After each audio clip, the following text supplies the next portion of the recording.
mwema kwetu. Mana ni nziza kuri twe. Tena katika siku zote. Kandi bihe byose. Bwana Yesu asifiwe sana. Mwami Yesu nashimwe cyane. Tuko kwenye maombi. Turi mu masengesho. Maombi ambayo mwelekeo wake ni uamsho. Amasengesho asaba ububyutse. Tunatafuta uso wa Bwana. Turashaka mu maso h'Imana, turashaka kubabera. Ndugu zangu, nadhani mnajua kanisa la Kristo. Bene data ndabizi ko mubizi itorero ry'Imana. Kwanza nichukue nafasi kumshukuru sana Reka mfate umwanya kugira ngo nshimire umuyobozi mukuru w'itorero kwa kunipa nafasi kusimama mbele yenu. Kuma uyu mwanya kugira ngo mpagarare imbere yanyu. Mungu akubariki sana baba. Imana iguhe umugisha mshumba. Mimi nimeshangaa kwamba Kristo analileta kanisa lake pamoja siku za mwisho. Ngewe natangaye ukuntu Imana yazanye itorero ryayo hamwe mu minsi imeruka. Nilikuwa simfahamu, lakini sasa naona ni mtu wa karibu na mimi. Ntabwo nari muze ariko noneho nabonye ko ari umuntu uri hafi yanjye cyane. Kwa sababu Roho Mtakatifu yupo. Kuko umwuka w'Imana, umwuka wera ahari. Hallelujah. Amen. Ndugu zangu, tunapoendelea na neno la Mungu hapa. Bene data dukomeje n'ijambo ry'Imana hano. Sisi tunaitwa wa Pentecoste. Twebwe twitwa ba Pentecote. Lakini mnafahamu kwamba hakuna upentekoste bila Roho Mtakatifu. Ariko murabizi neza ko nta Pentecote bwabaho hatariho umwuka wera. Ukimuondoa Roho Mtakatifu kwa wa Pentecoste, ukuyemo umwuka wera mu ba Pentecote, unapata kitu kingine tofauti. Uhitubona ikindi kintu gitandukanye atari ubupentekote. Bwana Yesu asifiwe sana. Umwami wacu nashimwe cyane. Roho Mtakatifu ni msingi wa imani yetu kabisa. Umwuka wera ni rwo rufatiro rwo kwizera kwacu. Na mpango wa Yesu akasema atakaa na ninyi mpaka mwisho. Kandi umuteguro wa Kristo aravangwa zabana natwe kugeza kumeruka. Kwa sababu Roho Mtakatifu ndio maana ya upentekoste hasa. Kuko umwuka wera nicyo bisobanura ubupentekote. Na watumishi wa Mungu wanajua, na nyinyi mnajua. Abakozi b'Imana barabizi, namwe murabizi. Na unaona wanapanga mipango kuona kwamba kanisa la Kristo linakaa na Roho Mtakatifu. Kandi bagafata uyu mwanya bagategura neza kugira ngo itorero ry'Imana ribashe guhabwa umwuka wera.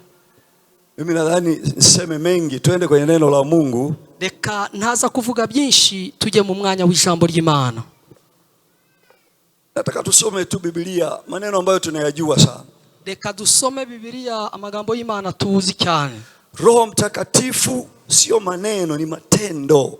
Umwuka wera sa magambo ahubwo ni ibikorwa. Anasema Matendo ya Mitume sura ya 1 mstari wetu tunaofahamu na hata tunaweza kusoma pamoja. Ibyakozwe n'intumwa turahazi cyane, dushobora no gusoma twese hamwe.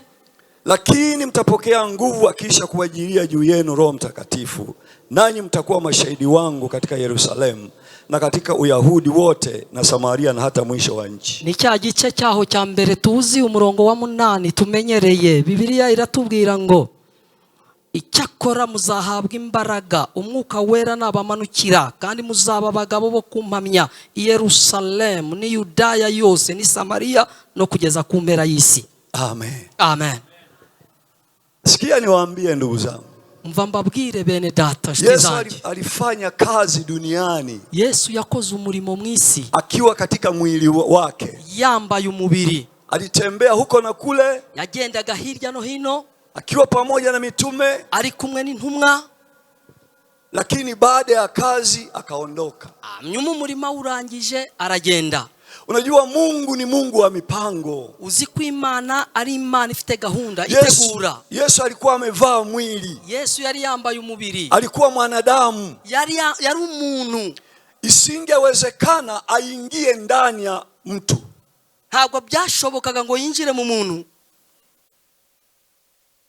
Na ndio maana anasema inabidi yeye aondoke. Niyo mpamvu yavuze ati birankwiriye ko jewe ngenda. Ili aje Mungu ambaye atakaa ndani ya watu. Kugira ngo hazimana iri buture mu bantu. Kila anayeamini awe na Mungu ndani yake. Buri mwizera wese agira Imana muri we. Hallelujah. Amen. Si wakati mwingine tunasahau hiyo. rimwe na rimwe ibyo turabyibagirwa. Tunafikiri kwamba sisi tuna Mungu wa kawaida, tukagira ngo dufite Imana isanzwe. Lakini ukweli wa neno la Mungu, Mungu tuliye naye, Mungu mkuu, muumba mbingu na nchi, anakaa ndani yetu. Ariko ukuri kw'ijambo Imana rurema icaye muri twe, iba muri twe. Roho Mtakatifu anaingia ndani ya watu wake wanaoamini. Umwuka wera yinjira mu mitima y'abizera. Anasema mtapokea nguvu akisha kuajilia Roho Mtakatifu. Muzahabwa imbaraga umwuka wera nabamanukira. Nguvu zinatoka wapi? Izi mbaraga tubwirwa zituruka he? Nguvu zitatoka ndani ya Mungu aliyeko kwetu. Imbaraga zituruka mu Mana iri muri twe. Bwana asifiwe sana. Mwami nashimwe cyane. Hatuna nguvu zetu katika imani hii. Mu kwizera kwacu nta mbaraga zacu zikoramo. Nguvu zetu katika imani hii zinatoka ndani yetu ambapo Roho Mtakatifu anakaa. Imbaraga zacu zivamo kuko umwuka w'Imana ari wo wicaye muri twe. Haleluya. Amen. Haleluya. Amen.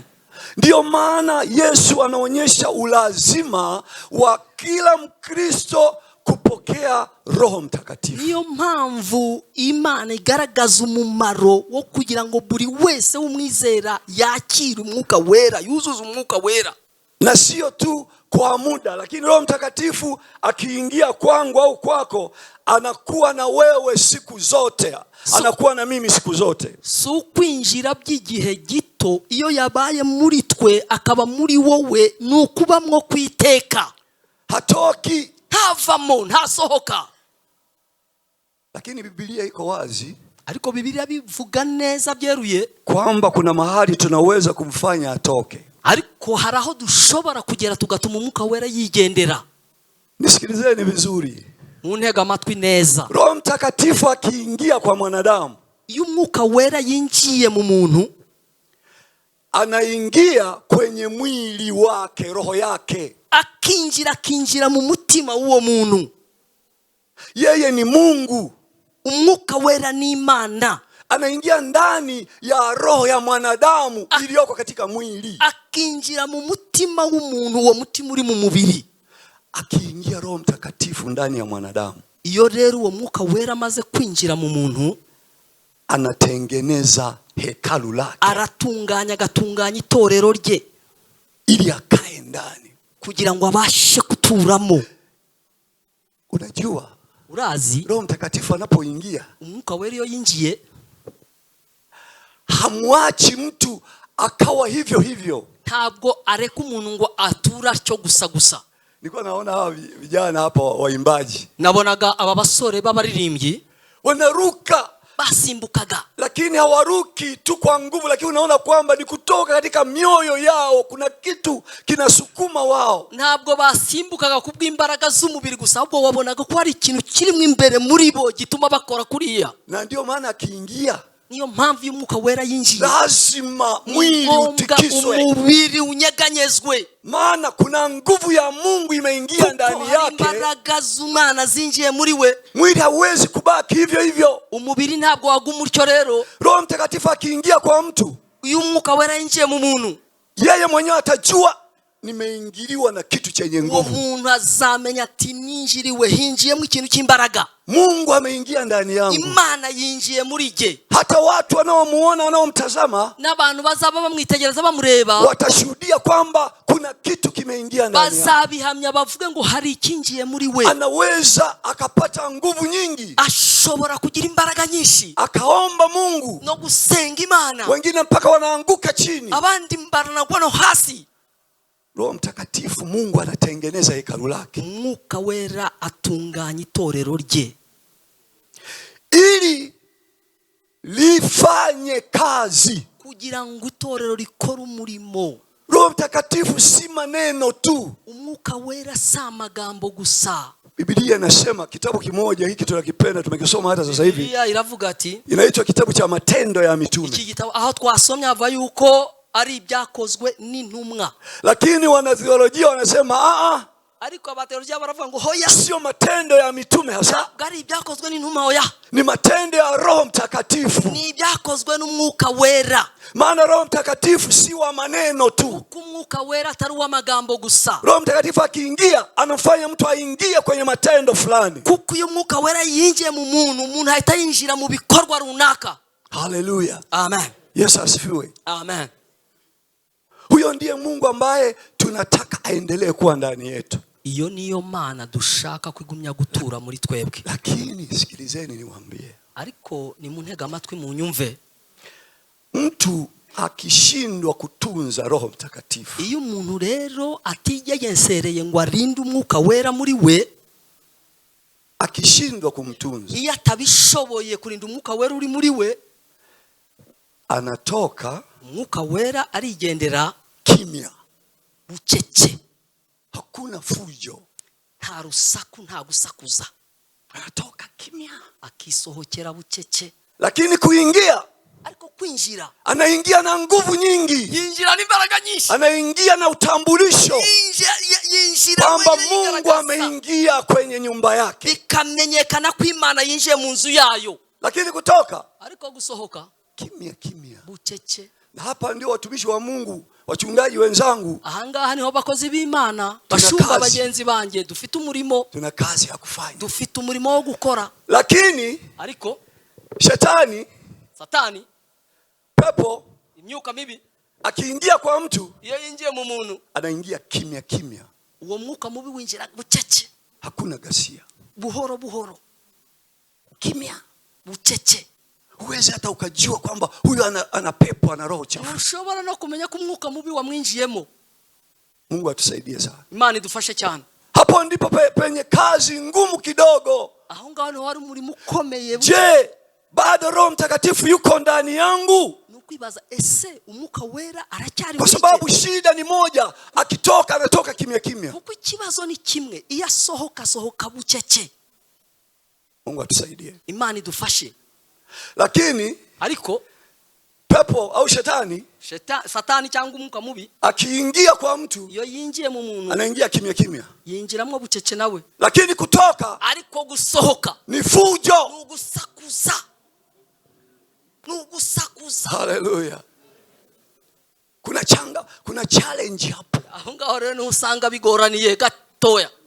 Ujue kwamba Roho Mtakatifu ametoka ndani ya mtu huyo, au ametoka kwangu. iyo umwuka wera asohotse muri nge cyangwa muri wowe, Ni kazi ngumu, ni umurimo ukomeye. ni mpaka ile roho iliyoingia kwake ambayo ni roho chafu, ni ngombwa rero wa mwuka mubi winjiye muri we ifukuzwe, wirukanwe, ndio itatoka kwa fujo. niyo mpamvu uzasohokana urusaku. Haleluya. Amen. Na mamlaka hayo na nguvu hizo ndizo ambazo Mungu anaziweka ndani yetu kwa Roho Mtakatifu. Izo nizo mbaraga Imana iduha kubw'umwuka wera.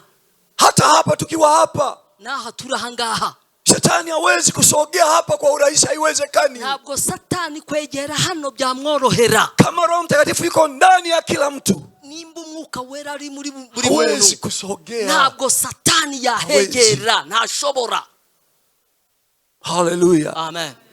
Tunapoendelea dukomeje kumtafuta Roho Mtakatifu, gushaka umwuka wera, tujue kwamba tumenye yuko Yesu amemleta kae na sisi, Yesu afanye umwuka wera maskani, kugira ngo abane natwe, ature muri twe, tutembee naye, tugendane nawe, tusafiri naye, nitujya mu rugendo tube turi kumwe n'umwuka wera, tule naye, nimba turya tube tuimbe naye, nituririmba tuombe naye, dusenge turi kumwe n'umwuka wera, tuhubiri naye, tubwirize turi kumwe n'umwuka wera. Haleluya. Amen. Maisha yetu yanabadilishwa namna hiyo. Niko rero imibereho yacu hindurwa. Lakini kitu kingine cha pili, ariko ikindi kintu cya kabiri, Roho Mtakatifu akija ndani ya mtu, umwuka wera yaje mu muntu, ana sura ya pili ya Matendo ya Mitume, ni dusome igice cya kabiri cy'ibyakozwe n'intumwa, anasemaje? Mstari wa kwanza tu na umurongo wa mbere wonyine. umunsi wa Pentecote usohoye, bose bari bari hamwe mu mwanya umwe, bahuje umutima. Umemaliza mstari wa pili? Mstari ya pili tusome.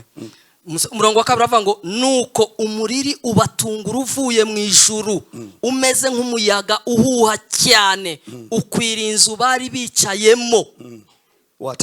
Tatu, haboneka indimi zigabanije zisa n'umuriro, ururimi rujya ku muntu wese wo muri bo.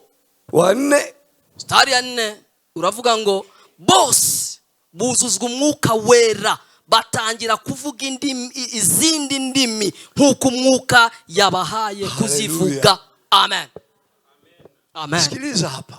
Muntega amatwi ahangaha. Wakati mwingine sisi wa Pentekoste igihe kimwe twebwe tunaendelea turakomeza katika imani mu kwizera, lakini kuna mambo ambayo yanahusu Roho Mtakatifu, ariko hari ibireba umwuka wera, ni lazima tuyachunge sana. Ni ngombwa tubirinde cyane.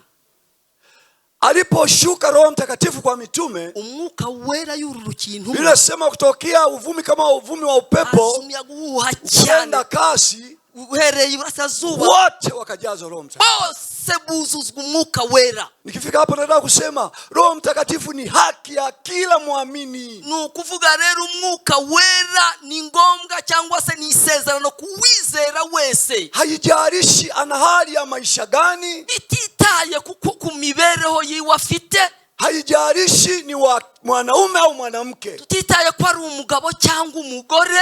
Roho Mtakatifu ni haki ya kila muamini. Umwuka wera ni isezerano kuri twebwe. Anapoingia, iyo yinjiye, nasema wote wakajazwa Roho Mtakatifu wakanena kwa lugha nyingine. Bose buzuzwa umwuka wera batangira kuvuga ku zindi ndimi. Swala la kunena kwa lugha, kuvuga ku ndimi, kwetu tulioamini, twebwe kubizera, ni jambo la lazima. Ni ngombwa. Kwa sababu gani? Kubera iki? Sikiliza niwaambie.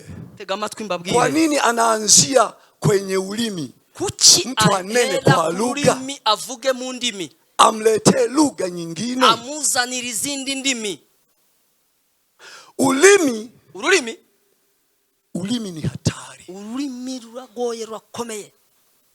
Ulimi ni hatari. Ulimi rurakomeye. Niwaambia juzi hapo, ndio maana hata Mungu alipoumba, niyo mpamvu n'Imana irema, aliweka geti 2 kwa ulimi. Yashize imiryango 2 ku rurimi. Geti ya kwanza, ururimi rwa mbere nako umuryango wa mbere, geti ya chuma. Geti ya chuma. Na amenyo ni chuma. Urugi rw'icyuma. Aliweka geti ya chuma kwa yashizeho ulimi. Yashizeho urugi rw'ibyuma kugira ngo urugi rurinde ururimi. Haleluya. Amen. Lakini akaweka geti ya 2. Ariko nanone ashyiraho urugi rwa 2, umuryango wa 2. Ya mbao. Imbaho, rw'imbaho. Iminwa niyo ni imbaho. Imbere ni ibyuma, inyuma ni imbaho. Kwa mageti mawili ulimi hauwezi kutoa neno. Kuri iyo miryango 2 rero, izo geti 2 ntabwo ururimi rwasohora ijambo. Kwa sababu Mungu anajua kwamba ulimi ni kiungo hatari. Biblia inasema Imana izi yuko ururimi ari urugingo rukomeye cyane. Kwa hiyo Mungu anapoingia ndani ya mwanadamu, niyo mpamvu Imana yinjiye mu mwana w'umuntu, anashughulika na ulimi kwanza. Kandi ahera ku rurimi bwa mbere. Ubadilishwe, ruhindurwe. Ururimi rubanza ruhindurwe kabisa. Kuko n'urugingo ruri hatari, rukwiye kubanza guhinduka. Niyo mpamvu kunena kwa lugha ni jambo la lazima kwa Wapentekoste. Kuvuga rero mu ndimi ku Bapentekote birakwiriye cyane. Ukibadilishwa na Roho Mtakatifu ulimi wangu, iyo ururimi rwanjye ruhinduwe n'umwuka wera, unabadilisha maneno ya kutoka. Ruhindura n'amagambo asohoka mu kanwa kawe. Maneno mabaya yasitoke vinywani mwenu. Amagambo mabi ntagasohoke muri mwe. Maneno ya kusengenya yasitoke kinywani mwenu. Ayo magambo mabi yo kuvuga abandi ntagasohoke muri mwe. Maneno ya uongo yasitoke kinywani mwenu. Amagambo y'ibinyoma ntagasohoke mu kanwa kacu. Bali maneno ya kubariki. Ahubwo amagambo maneno ya kutia moyo, amagambo yo gukomeza, maneno ya kumsifu Mungu, amagambo yo gushima Imana, maneno ya kuambia wengine habari za matumaini ya ukombozi, amagambo yo kubwira abandi byiringiro.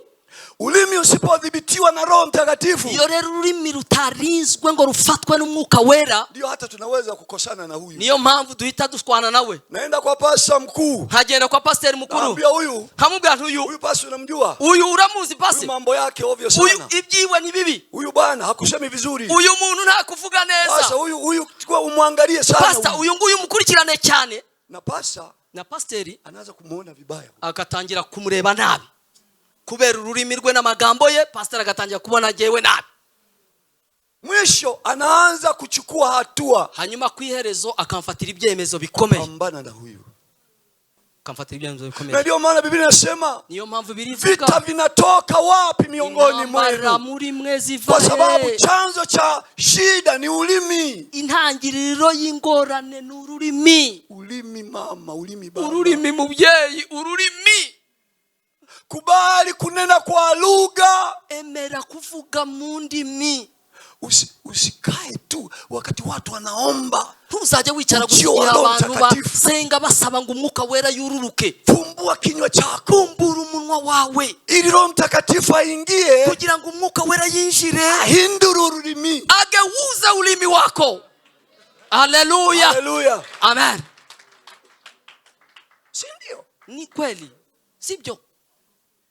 Mungu asifiwe sana, asifiwe milele. Siku moja Daudi akaenda kwenye vita vya ndugu zake kule wanapigana na Mfilisti. Umunsi umwe Daudi agenda kureba bakuru be barwana n'Abafilistia. Ametuma na baba yake, kandi ni papa we wari umwohereje. Anafika, ahageze kaka yake Eliabu, mukuru we Eliabu, anamwambia wewe umefuata nini huko? Anamwambia ati wowe ikuzanye hano niki? Wewe una kiburi sana wewe. Wewe wishyira hejuru cyane. Wale kondoo umewaacha na nani? Utwana tw'udutama wadusizeho wadusigende. Wakati huo Daudi alikuwa ametuma na baba yake apeleke chakula kwa ndugu zake. Kandi Daudi yari yoherejwe na se abagemurire. Amekosa nini? Ikosa yarakoze ni iri. Niyo ukisoma andiko yale Daudi anasema, niyo mpamvu yusomye uko Daudi yavuze, kwani nimekosa nini? Ese ikibi nkoze ni iki? Mimi nimeleta chakula, je nabagemuriye kwa ajili yenu, ubwanyu nimwe ngemuriye. Ona sasa mambo ya ulimi. Reba rero iby'ururimi. Eliab anamshambulia, atangira kumubwira nabi muri umwe. Umekuja kufanya nini? Uje gukora iki? Nenda huko. Genda subirayo. Gezaho. Genda.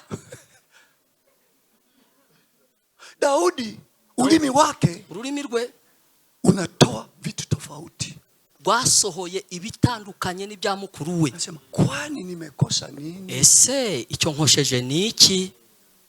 Bwana asifiwe sana. Amen. Daudi kwa ulimi wake, ku rurimi rwe akabadilisha hali, arahindura uburyo bwa mukuru. Unajua adui shetani, urazi kumwanzi satani ni wahovyo. Satani ni ubusa. Wakati mwingine anaweza akataka alikuwa anashaka yuko icyo yarakeneye Daudi aanze kugombana, Daudi arwane na mukuru we na kaka yake, na mukuru we barwane. Kumbe vita vilivyoko ni vya Goliath, kule ndiye adui yao. Kandi nambara yari iri hagati yabo na Goliath. Lakini kwa maneno ya ulimi wa Eliabu, kwa magambo y'ururimi rwa Eliabu anataka aanze vita na mdogo wake. Eliabu abitewe na Satani ashaka ngo barwane na murumuna we. Bibi wakati mwingine huwa nafikiri, jewe rimwe na rimwe njya ntekereza kwamba hata kama Daudi angekubali wapigane, niyo Daudi yari kwemera barwane, bila shaka Eliabu angepigwa. Eliabu yari gukubitwa. Haleluya. Kwa sababu gani? Kubera iki? Yeye alikuwa na Mungu ndani yake. Hata anapofika kwa Goliath, niyo mpamvu ageze imbere ya Goliath, na kujia kwa jina la Bwana wa majeshi. Uteye mu izina ry'Uwiteka. Jina la Bwana. Haleluya. Izina ry'Uwiteka Imana yacu. What is jina la Bwana wa majeshi Bwana? Izina ry'Uwiteka Imana yacu. Kuna uwezo gani wa jina la Bwana wa majeshi? Harimo imbaraga zingana iki mu bushobozi bw'izina ry'Uwiteka Imana yacu. Mwanzaka na mkuki wa futi 8. We afite rya cumu rye rirerire rigira metero 8. Haleluya. Amen. Yesu asifiwe. Roho Mtakatifu akija, ndugu zangu, umwuka wera iyaje mwene data, irekure. Jiachie tu. Irekure. Mwambie tengeneza hata ulimi wangu. Umwuka atitunganya ururimi rwanjye. Hundura imivugire yanjye. Sitaki maneno sinshaka amagambo ya atagira uongo umumaro yatoke yo ulimini kubeshya kwangu. aturuka mu rurimi rwanjye. Sitaki maneno sinshaka amagambo ya kumchochea yo mwenzangu, kujya kuregana mbeshyera Sitaki bagenzi banjye. maneno sinshaka ya amagambo kumdharau yo mwenzangu. gusuzugura mugenzi wanjye. Haleluya. Amen. Yesu asifiwe. Asifiwe sana. Roho Mtakatifu umwuka wera ni wa muhimu sana kwetu, ni uw'igiciro cyane kuri twebwe, na hata adui anajua, n'umwanzi arabizi. anajua. Siku moja arabizi, umunsi umwe tulikuwa tunakemea pepo, bariho birukana imyuka mibi. tumemaliza kuhubiri, watu wamekuja, tunaombea. twari tumaze kubwiriza, turadusengera abantu. Tulikuwepo na mzee mmoja, twari turi kumwe n'umusaza umwe mrefu sana, kaa kuzidi mimi kidogo, muremure cyane unsumbaho lakini gato, pia alikuwepo mzungu, kandi hari n'umuzungu Swedish, wo muri Sweden. Sasa tunaanza, turatangira, kwa jina la Yesu toka, mu izina rya Yesu sohoka, toka, sohoka.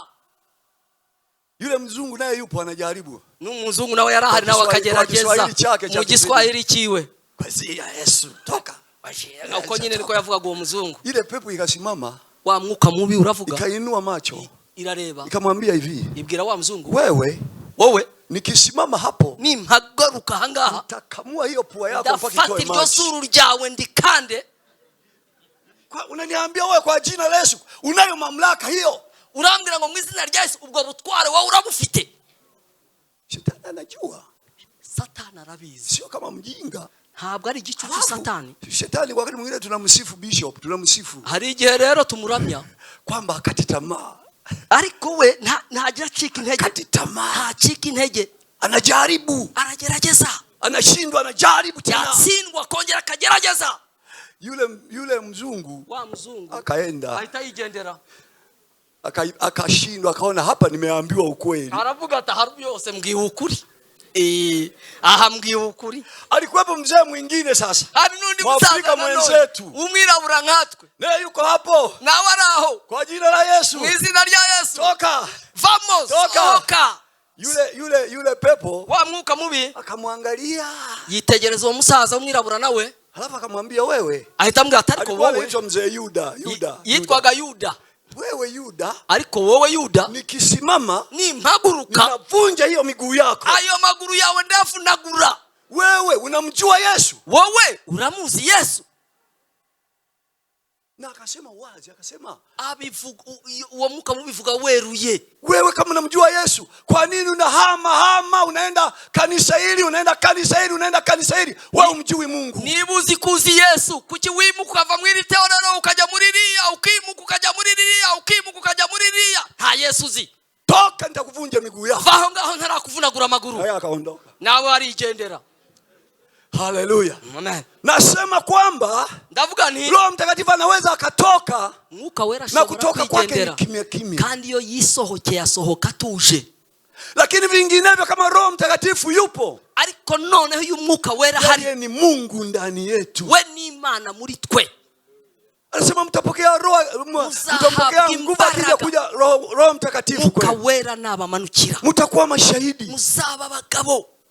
Yesu asifiwe sana. Asifiwe. Wakati huu tulionao muri iki gihe ni wakati ambao tunahitaji Roho Mtakatifu kuliko wakati wote. Dukwiriye umwuka wera kurusha ibindi bihe byatambutse, ili kupambana na vita vya kiroho, kugira ngo tubashe kurwana intambara z'umwuka. Kwanza mimi mwenyewe, jewe jenyine, Mungu awe ndani yangu, Imana ibe muri nge,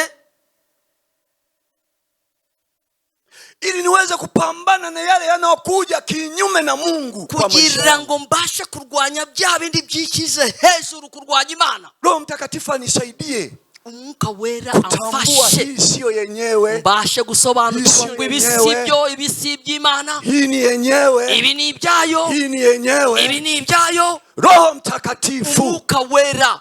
Lakini pia ariko nanone nikiendelea, ninkomeza, nazungukwa na watu wengi, abantu benshi bakangota, hata dhambi na shetani ananizunguka, na Satani n'ibyaha nabyo birangota, ananijaribu bikangerageza. au nye maaskofu hamjaribiwi? cyangwa mwebwe abapastori ntabwo mujya mugeragezwa?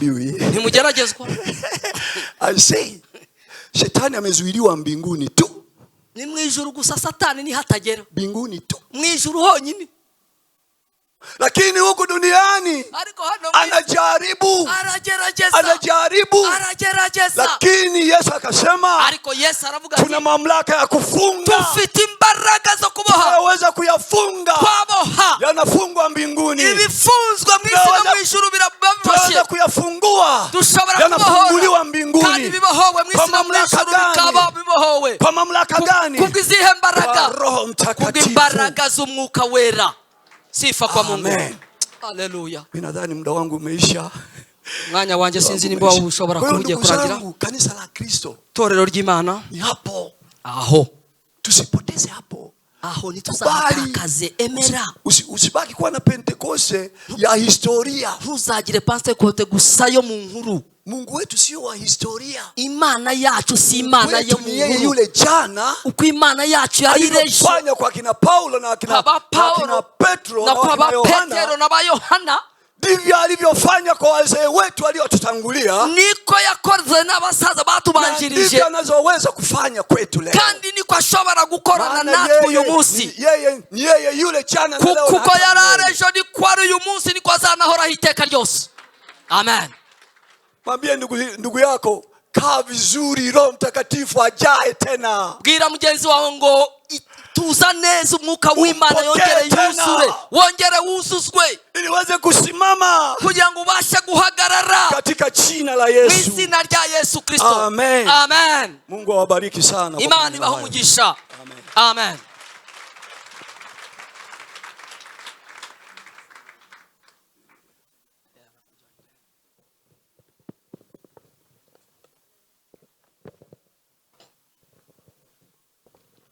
Kongere duhe umwami wacu Yesu amashyi menshi.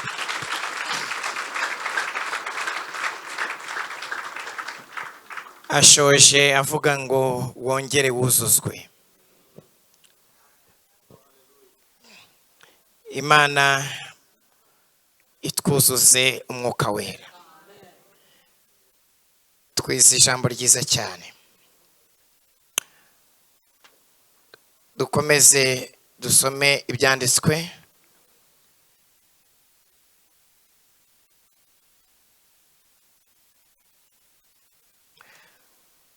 Turasoma mu gitabo cya mbere cya Samweli gice cya 10. Igitabo cya mbere cya Samweli igice cya 10.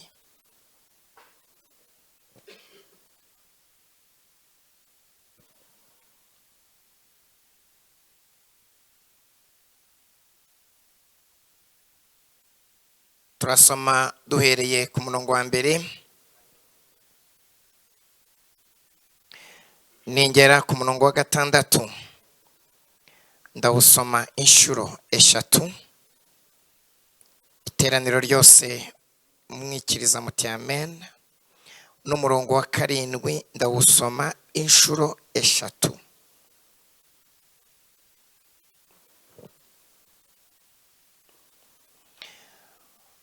Nuko Samweli yenda imperezo y'amavuta ayamusuka ku mutwe. Aramusoma aravuga ati, mbese ibyo sibyo byerekana ko Uwiteka akwimikishije amavuta ngo ube umutware wa gakondo ye? Nuko none ubu numara gutandukana nanjye, uraza gusanga abagabo 2 ku gituro cya Rasheli mu rugabano rwa Benyamini i Serusa. Barakubwira bati, indogobe wari ugiye gushaka zarabonetse, kandi noneho so nta gihagaritse umutima w'indogobe, ahubwo hagaritse uwawe. Ariho aravuga ati, noneho iby'umwana wanjye ndabikika nte? Maze nutirimukaho uragera ku giti cy'umwera w'itabora, urahurirayo n'abagabo 3 bazamuka bashengerera Imana i Beteli. Umwe ahetse abana b'ihene 3, undi yikoreye amaroba 3 y'imitsima, undi yikoreye imvumba ya vino. Barakuramutsa, baguha amaroba 2 uyakire. Maze uragera ku musozi w'Imana, aho ingabo z'Abafilisitiya ziganditse. Nugera muri uwo mudugudu urahurirayo n'umutwe w'abahanuzi bamanukana na Neberu n'ishako n'imyirongi n'inanga bibagiye imbere bava mu rusengero rwo ku Kanunga. Urasanga bahanura. Umwuka w'Uwiteka ari bukuzeho cyane, uhanurane nabo, uhereko uhinduka ube umuntu mushya. Umwuka w'Uwiteka ari bukuzeho cyane, uhanurane nabo, uhereko uhinduka ube umuntu mushya. Umwuka w'Uwiteka ari bukuzeho cyane, uhanurane nabo, uhereko uhinduka ube umuntu mushya. Kandi ibi bimenyetso nibigusohoraho ugenze uko bikwiriye, kuko Imana iri kumwe nawe. Kandi ibi bimenyetso nibigusohoraho ugenze uko bikwiriye, kuko Imana iri kumwe nawe. Kandi ibi bimenyetso nibigusohoraho ugenze uko bikwiriye, kuko Imana iri kumwe nawe. Duhe Imana amashyi menshi menshi menshi.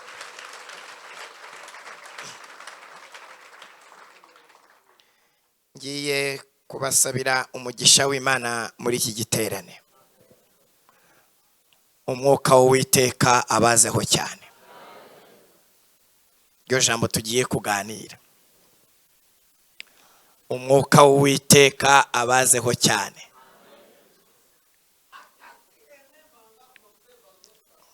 Kampere muri iyi zone. Umwuka w'Uwiteka abazeho cyane.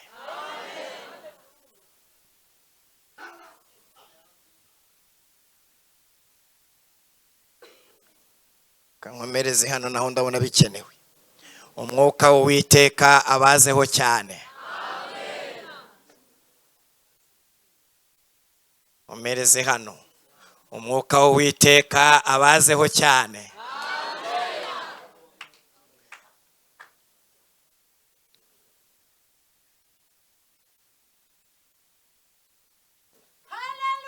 Umwuka w'Uwiteka abazeho cyane. Abafunguye imitima kugira ngo umwuka w'Uwiteka aze, duhe Imana amashyi menshi muri iki giterane.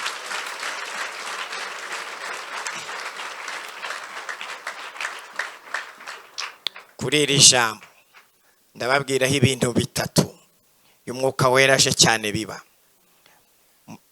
Mu kanya ndabivuga. Samweli, mubanze mushime ko Imana yamuhamagaye ikamushyira mu mwuka w'ukuri. Umwuka utavangiye, umwuka utayoba, umwuka utibeshya. Umwuka ufite ibintu bifatika. Kandi namenye ko muri iri teraniro ndibo bahanuriremo ibintu bifatika birebeka. Ibintu bifatika birebeka. Samweli amaze gufata imperezo y'amavuta ayasutse ku mutwe wa Sawuli, yahise amubwira ati Imana iguhamagaye, iguha n'ibihamya by'uko iguhamagaye. Hari ibintu bigiye kukubaho. Cyambere, numara gutandukana nanjye, uraza gusanga abagabo babiri ku gituro cya Rasheli ku rugabano rwa Benyamini i Serusa. Mu gitondo niho nabihishuriwe. Ndavuga ngo Imana izi n'igituro cya Rasheli aho kiri, izibagirwa abantu baba bakiriho, n'ibisi n'abapfuye aho bari. Igituro cya Rasheli. Rasheli muramuzi se? Rasheli ni umugore wande.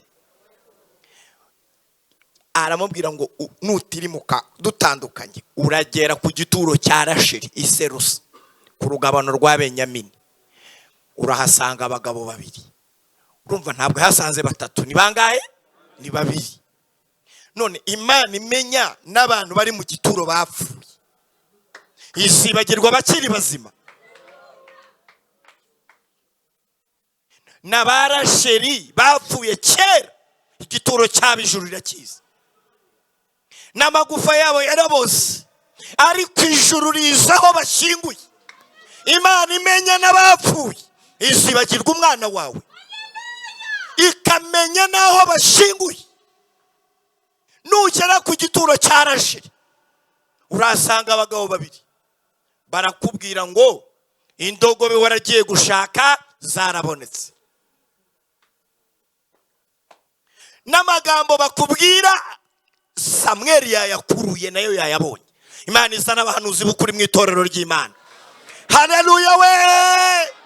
Abahanuzi batibeshye. Ejo bundi hari umudamu twajyanye gusenga, kandi nene muhuguye. Ndamubwira ni dore wowe ugaragara nk'umuntu mutoye kandi yarafite abana 6. Wambabarira ukajya wambara impeta batazakwibeshyaho. Atari ko se pastor tugaba abahanuzi bibeshya tubona abo kuri. Ntinyamara uzajya mu iteraniro umunsi umwe bikubeho bakwibeshyeho. Turajyayo. Tugiye koko umuhanuzi mwibeshyaho. Aramubwira tuwiteka. Aravuze ngo ugiye gukora ubukwe, Imana iguhaye fiance, ugiye gushingirwa, kandi mu bukwe bwawe hazaba harimo inyama, harimo na sote. Arandeba ati pastor ndamukubita ntiharakasekaho ni sigaho mwihorere, nubwo sinenda kubwiye ngo bazakwibeshaho. Ubwo none harambaza nari umuyobozi ati none seti atubwo birarangirira aha ngaha nyine kwemera ko nzakora ubukwe kandi mfite abana 6, kandi nawe uhari bivuzwe uhari. Nawe yanere cyakorana ndaza kumubwira yuko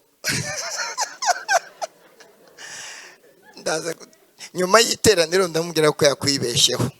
Nuko ndamuhamagara ndamubwira nti wahanuye ubukwe, ariko uyu mudamu afite abana 6 n'umugabo. None ngo ni byose? Ati nibyo rwose yarabyaye. Ngo ko agaragara nkaho akiri muto se. None se wowe uhanurira ubu abantu bitewe nuko bagaragara, cyangwa ugomba guhanura bitewe nuko Imana yaguhishuriye? Muri iri teraniro Imana barinda abahanuzi b'abayobe, kurinda bakuvangirirwaho. Muri iki kirere cy'umwuka wera turimo, Imana ikuzanire Samweli udahusha. Haleluya! Muranyemerera mu itorero ry'Imana twirukana umwuka w'ubuyobe, tuvuge ngo mu izina rya Yesu. Umwuka w'ubuyobe ni mubi, ufata abantu bashingiwe ukabagira abakobwa. Umwuka w'ubuyobe uratukana urabeshya, ariko Imana biturinde mu izina rya Yesu. None ndamubwira nese urabikizwa n'iki? Arambwira ngo buriya ngo namwibeshyeho. Ntiwumva byavuze ngo ni Imana, ariko arabihinduye ngo namwibeshyeho. Nubwo urabigira ute ko wavuze ngo n'Uwiteka namwibeshyeho? Imana iribeshya? Imana iribeshya? Imana ntabwo yibeshya. Samweli aramubwira ati uragera ku gituro cya Rasheli Serusa, urasanga abagabo babiri barakubwira ngo indogobe wari waragiye gushaka zagize gute. Imana yaramishuriye muri iyi minsi irambwira ngo indogobe zarabonetse. Ibi bintu dushaka byarabonetse. Ibintu murimo musengera byarabonetse. Ibintu uri gushaka byarabonetse. Irambwira ngo uzabwira abakristo ko ibintu barimo bashaka basengera byabonetse. None se Mana ko ntabyo bafite, ko mbona dufite ibibazo byinshi, ibyo bintu byabonetse gute? Ndambwira ngo igisigaye no guhura nabyo. Nagira ngo mbatangarize yuko igisigaye ari uguhura nabyo. Abakobwa muri hano, abakobwa bari hano, abagabo bazabashaka baba baravutse. Uriya mukobwa umenya agiye gushyingirwa vuba ahise avuga ngo yego. None se wowe wa musore we, umukobwa uzashaka yaravutse? None ubwo hasigaye iki? Guhura. Imana iguhuza n'igisubizo cyawe. Ababyumva muvuge amen. Ababyakiriye muvuge amen cyane. Akazi uzakora karahari, na ofisi uzicaramo barayikoze. Haleluya! Na computer uzakoresha uruganda rwarayikoze. Haleluya. Nuzasinya kontara yawe yaravutse na deja arahari, byaruzuye, hasigaye guhura nabyo. Indogobe vuga ngo zarabonetse. Indogobe, ahubwo umusaza ahangayikishijwe n'ubugingo bw'umwana. Iby'indogobe birahari, ariko Imana ihangayitse kubera ubugingo bwawe. Imana ibabajwe n'uko umureba, iby'ubugingo nibyo bibihangayitse, iby'indogobe byo birahari. Ibyo nibirangira rero urahita ukomeza uragera ku mwera w'itabora, ku giti cy'umwera w'itabora. Imana imenya n'ibiti izibagirwa minerivare y'umwana wawe. Ngo urete ugera ku giti cy'umwera wita, Imana imenya n'ibiti uko byitwa, izibagirwa imibereho yacu. Ubu mwari muzi ko ibintu biriya binyamaswa byo mu ishyamba, ubu muzi ko inzovu zose zariye, ubu biraryamye byose byariye. Ubu n'ibikeri by'idumbaguje byariye. Ubu n'inzoka yariye, byirirwa birya ivumbi. Ubu n'imbwa zariye, zabonye amagufi, izindi zariye imboga. Imbwa zisigaye zinarya neza, zirya imboga zikanywa n'igikoma. Ubu ni pusi zariye, hari n'izanyweye amata. Ubu ibikona byose nta na kimwe kitariye. N'inyoni zariye, zagiye kwiyonera ibigori. Imana yarazibwiye ngo mujye kurya umuceri w'abantu, ariko iziha udufu dutoya kugira ngo zitaducura. Ariko n'inyoni zariye. None se urabona utaruta nk'igunira ry'ibishwi? None se Imana izibagirwa gute ko ufite amenyo 32 ifite budget y'inzovu? Haleluya we. Uragera ku giti cy'umwera w'itabora, urahasanga abagabo 3. Umugabo wa mbere yikoreye abana b'ihene 3, uwa kabiri afite amaroba 3, uwa gatatu afite imvumba ya vino. Samweli ntahusha. Imana iguha umuhanuzi udahusha. Uwa mbere ngo yikoreye iki? Abana b'ihene bangahe? Uwa kabiri afite amaroba angahe? Uwa gatatu afite iki? Imvumba ya vino. Barakuramutsa. Mujye mwumva neza ijambo, ntabwo ari wowe baramutsa, barakuramutsa. Bisobanuye ngo mujye mugabanya amagambo, ntukajye uvuga, ujye ureka babanze bavuge. Rwa rurimi rukingishije ziriya metalike, urumva rukingishije ibyuma n'imbaho, ariko ruratoroka rukatukana. Rucitse amenyo 32 ururimi n'umunwa, ariko wafunga se gute? Ruracika rukabeshya. Imana iturinda amagambo menshi. Ngo barakuramutsa. Nibarangiza kukuramutsa baraguha amarobe 2 uyakire. Hari ubwo baguha amarobe 3. Ngiye kubasabira umugisha wo kwakira iby'ijuru ribahaye. Ntuzajye uzaniya amatiku ngo ariko rero Mana ngo bampaye amarobe 2 ngo kandi nashakaga n'ihene kugira ngo nk'isupu. Iby'ihene bireke, wemera amarobe angahe? Muri iri teraniro Imana ibamera umwuka mwinshi we, mwemere kwakira icyo Imana ibahaye mu izina rya nde. Haleluya. None se aho ko ari mu bisubizo tuhagume cyangwa turakomeza tugere ku musozi w'Imana? Ubwo tugeze he? Twavuye ku gituro cya Rasheli, tuhahurira n'abagabo baduhumuriza. Turakomeza tugera ku mwera w'itabora, tuhahurira n'abagabo 3 baduha imitsima. Tugumaho cyangwa dukomeze? Muri iri torero rya Nora mwese muvuga ijambo ngo dukomeze. Muvuga ijambo ngo dukomeze. Niturangiza iminsi 21 tuzahita tureka gusenga. Vuga ijambo ngo dukomeze. None 21 izabyara 70, 70 byare 700, 700 byare 7,000. Tukomeze kugeza igihe Imana izavugira mu bw'amena. Tuzakora amasengesho y'imyaka 7,000. Mbega ntugusenga ukanapfa usenga n'amagufa agasigara asenga, n'igituro cyawe kikaba ikinyamasengesho. Amasengesho ntazakame.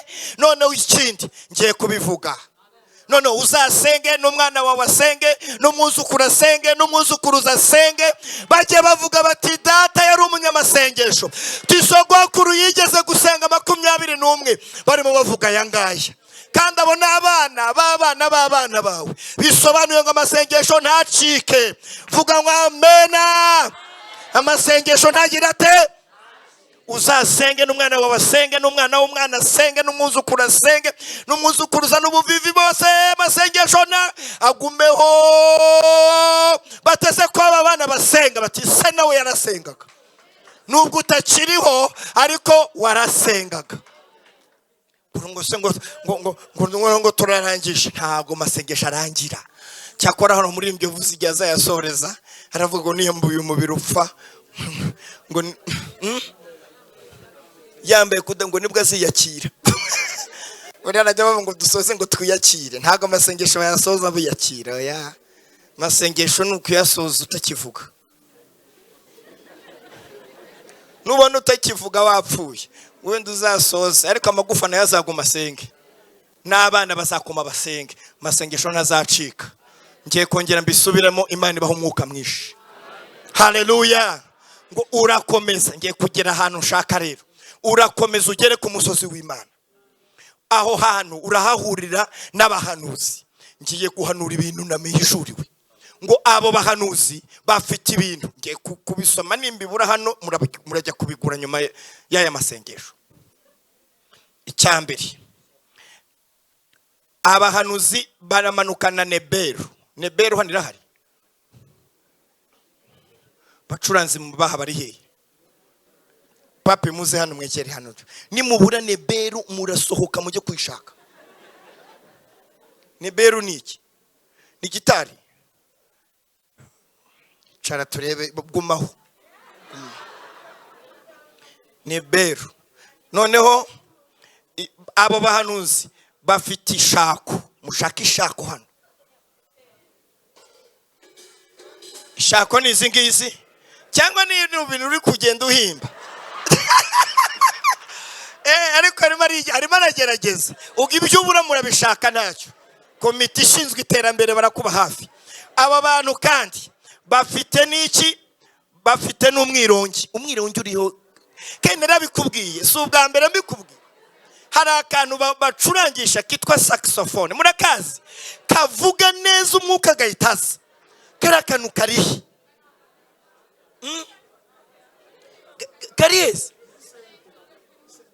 nuza umwirongi muri piano karimo mbi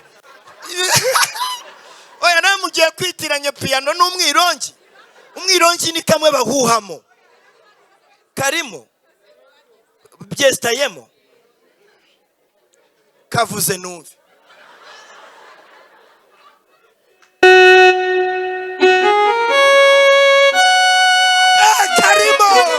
karimo Mana ishimwe cyane yo nkabura wari kujya ku Mana ishimwe cyane ntago nari mbizi ngo bari bafite umwirongi bafite n'inanga bibagiye imbere bisobanuye iki Imana iha agaciro umuziki mujye kwiyicarira mu mwuka wera baracuranga bakaririmba bagaseka ndavuze ngo Imana ibaho umwuka wera mwinshi haleluya mucurangira Imana ibyuma bivuga amajwi mato n'ibivuga amajwi manini ibihumeka byose bishime haleluya haleluya muhimana amashyi nayo n'umuziki aya nayo n'umuziki Imana ishimwe cyane ariko murataha murarara nibiki byababayeho ko mbona tananirwa aba banura nibiki byabayera none rero musezerere abashyitsi mwe mugumaha ibi bintu hari icyo namwe muragumaha okay abo bantu buretse mwumvi ngo abo bantu urabageramo urasanga bahanura ngiye kubivuga umwuka w'Uwiteka ari bukuzeho cyane, uhanurane nabo, uhere kuhinduka ubu umuntu mushya. Haleluya. Ngiye kugusabira umugisha wo guhura n'abantu b'Imana, ukibicomekaho ibyabo bikagufata. Haleluya we. Kegera ukibageramo bigahita bigufata.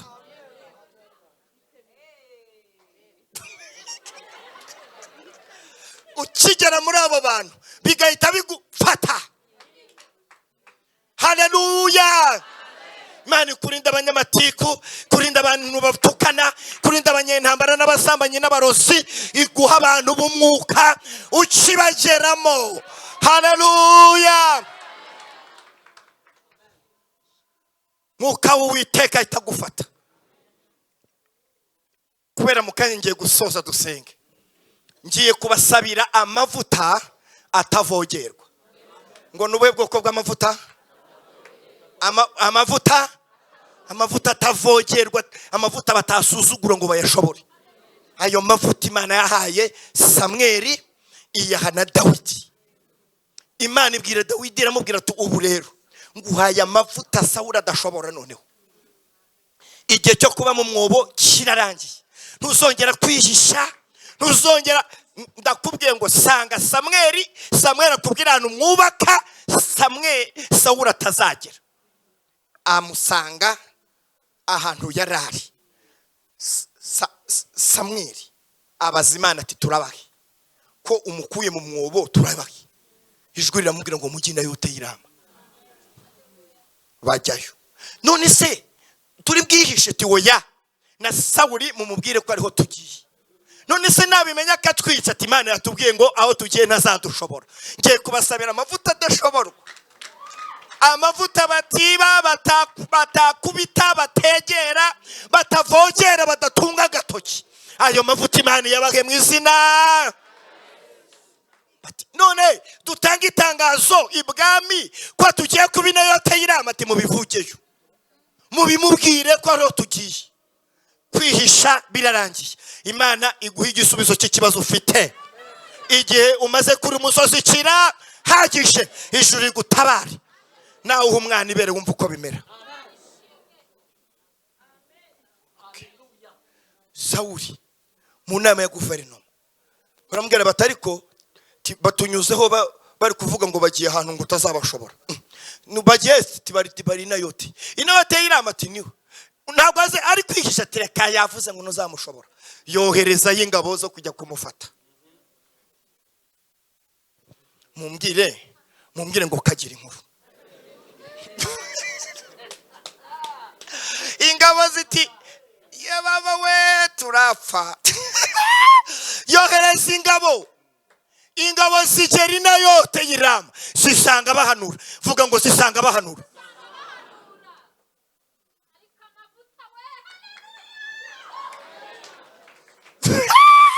Haleluya.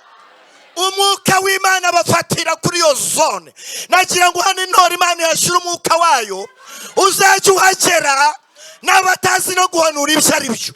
Imbaraga z'Imana zimufate, bahita bahanura. Tekereze, ntibazi no guhanura ibyo ari byo, bahanurana nabo.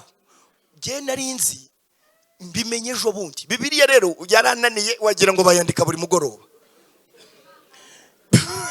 Narinzi ko bahanuye bagataha, ahubwo barahanuye barahaguma. Vuga ngo barahaguma. Barahanuye baravuga bati niba ari ibi, ubwo turasezeye igisirikare cya Sawuli, tubaye abakristo kwa Samweli. Kandi abadiyakoni, abashinzwe protokole, nibo babakiriye intwaro n'amacumu. Barati ntabwo rero mujya guhanura mufite ibi bintu, ariko twabibabikira. Ye baba we. Bakira ari ibintu twabibabikira. Tihari hari ahantu tubabikira ibyo bintu. Tisi byari byo kugira gute? Titwara kugira ngo twice dawe. Haleluya. Haleluya. Amina. Kugira ngo byari tinubye ngo tukwice. None muduhe tukubikire. ariko ntabwo wahanurana imbunda, birasaba abadiyakoni ko bayikwaka n'icumu.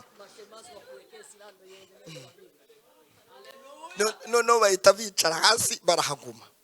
Noneho Sawuli baramubwira bati barahagumye, yohereza abandi bafite ubugome kuruta abambere, icyo bita special force. Bwira ati mwebwe ni mugende, ubwo batihisha mwebwe muhite mumufata, mujyane n'imigozi, mujyane n'imigozi, mujyane n'amacumu, mujyane n'imisumari, mbega mukinde mwarakaye mufite na kasike mutavuga. Bageze muri zone itavogerwa, haleluya. Bagera muri zone itavogerwa, bahageze nabo bagezeyo barahanura barahaguma, bihimbe wewe Clever. Nabo bagezeyo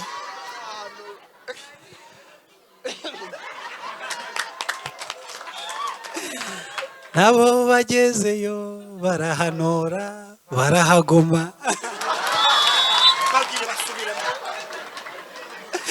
Nabo bagezeyo barahanura barahaguma. Haleluya. Muzashaka note yabyo. Nabo bagezeyo barahanura barahaguma. Ahari umwuka w'Imana ntiwahava. Bategereza ingabo ko zijya gutanga raporo, basanga nabo bagumyeyo. Imana ibaha amavuta atuma bagumayo. Haleluya, haleluya. Bohereza ingabo za gatatu, noneho nizo zari zisigaye, nta wundi musirikare wari usigaye muri Palais Royal. Abo nibo bari basigayeyo. Nabo bagezeyo barahanura barahaguma. Ayoye, nabo bagezeyo barahanura barahaguma. Umugabo asigara wenyine nta escort, atuba igisigaye no kwigirayo.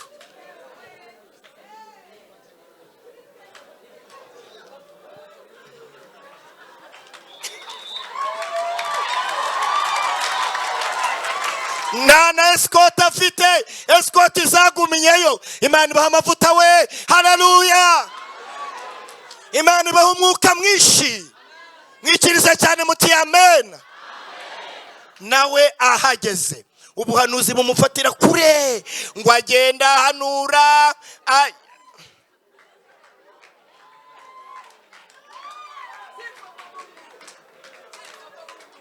Ariko ijambo ry'Imana nta ritime rigirara.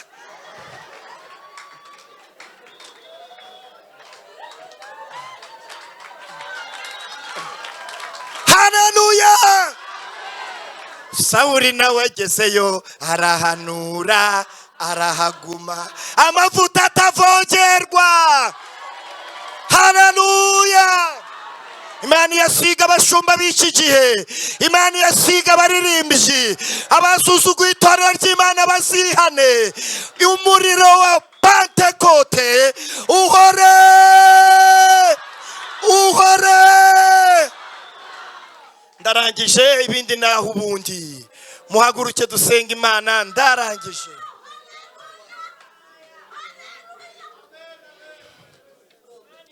Muhaguruke dusenge, ibindi biraza kuvugirwa mu masengesho. Iyo ufite umwuka mwinshi, icya mbere niyo wahura n'abagutuka wowe urinumira. Icya kabiri, ubasha gutsinda ingabo za Nahashi ziza kunogora amaso abantu b'Imana. Icya gatatu, uranezererwa cyane. Imana ibampera umwuka mwinshi, Imana ibampera umwuka mwinshi, Imana ibasiga amavuta atavogerwa. Muvuge cyane muti amen. Mbese muri iri teraniro harimo abantu bumva bashaka umwuka wera, harimo abantu bumva twabasabira kubatizwa mu mwuka wera. Nimuze mupfukame hano maze umushumba mukuru aze adusengere. Imana ibahe umubatizo w'umwuka wera.